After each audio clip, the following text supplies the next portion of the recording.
Voilà. Que Dieu bénisse le Burkina Faso. La patrie ou la mort, nous vaincrons. Je dois avouer que je suis très content de passer vous dire bonjour ce matin. Vous êtes ici en train d'apprendre, c'est comme ça que je vois ça, en train de relancer une nouvelle vie. Parce que la prison, ce n'est pas la fin du monde aussi. Mais aussi la prison doit être humaine. Nous sommes une société, nous ne sommes pas des barbares, nous ne sommes pas violents, nous sommes une société africaine. Et en Afrique, le respect de l'homme, ça doit être quelque chose intimement lié, intrinsèquement lié à nous. Donc, peu importe la situation dans laquelle se trouve un homme, il faut qu'il ait le minimum de respect. C'est dans ce sens que nous avons introduit, comme il l'a dit, les TIG, pour permettre à quiconque qui est en conflit avec la loi de pouvoir travailler pour la nation, se former et au sortir de là, apprendre quelque chose. Parce que beaucoup de choses peuvent amener quelqu'un en prison.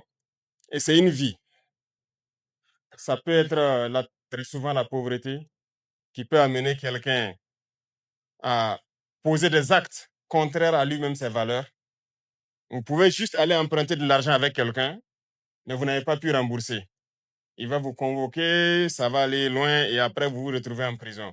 Ça ne veut pas dire que vous n'avez pas la volonté de rembourser, mais vous n'avez pas eu la capacité de le faire. Donc, les lois et autres que nous votons, et nous sommes en train de lutter actuellement pour que tout soit traduit dans nos langues, pour que vous compreniez. Donc, par ignorance, quelqu'un peut être en conflit avec la loi et ne pas savoir poser des actes et se retrouver dans des situations comme ça. Et donc, chaque situation est une leçon. La vie que vous menez, c'est une leçon pour tout un chacun. Et quand vous sortirez d'ici, personne ne peut se prévaloir d'avoir vécu l'expérience que vous avez vécue. Et nous ne souhaitons pas que nos prisons soient à l'image de celles des impérialistes là. Nous avons décidé d'humaniser nos prisons. Voilà pourquoi nous avons d'abord commencé à travailler avec ici l'échantillon pour que vous puissiez apprendre, vous reconvertir et être utile à la société. Demain, vous serez des entrepreneurs vous-même et vous allez pouvoir cultiver et que ça bénéficie à tout le monde. Deuxième chose, on va mettre toutes les conditions pour qu'au cas où quelqu'un se retrouve dans sa situation, qu'il ne soit pas comme ce qu'on voyait comme avant. Voilà pourquoi nous avons décidé de construire des bâtiments, les systèmes de santé, tout ce qu'il y a, on va essayer d'améliorer pour que ce soit un lieu d'apprentissage. Voilà, qu'on se corrige, qu'on puisse corriger nos fautes lorsque nous sommes dans ces situations-là. Et aussi, on va réduire le nombre de prisons au Burkina, ça c'est sûr.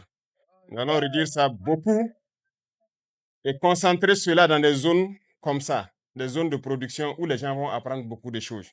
Ça, c'est l'agriculture, mais il y a beaucoup d'autres choses que vous apprenez. Ça peut être dans la mécanique et bien d'autres choses. Donc, c'est pour vous dire qu'il n'y a pas à perdre le moral ici. Vous êtes en train d'apprendre. Donc, apprenez et au sortir, le ministère fera tout pour vous accompagner pour que vous soyez donc des citoyens modèles de demain. Vous pouvez mieux conseiller quelqu'un que quiconque. Ça, c'est sûr, parce que la vie que vous vivez ici, ce que vous avez vécu, vous pouvez mieux conseiller les jeunes que quiconque sur cette terre. Donc, bon courage à vous. Je vous souhaite de prendre soin donc de vos terres, de tout ce qu'il y a autour de vous ici, de continuer à vous conseiller et tous ceux qui viendront s'ajouter pour les travaux d'intérêt général, donc, que vous puissiez les conseiller et que chacun puisse apprendre surtout et au sortir, être donc un modèle dans notre société. Merci, bonne chance, que Dieu vous garde tous en très bonne santé et qu'on se retrouve, Inch'Allah, très bientôt à nous dire que voilà telle personne qui est passée à Baporo et voilà son entreprise. OK? Voilà, merci beaucoup. Et la patrie ou la mort, le combat continue, peu importe où nous sommes.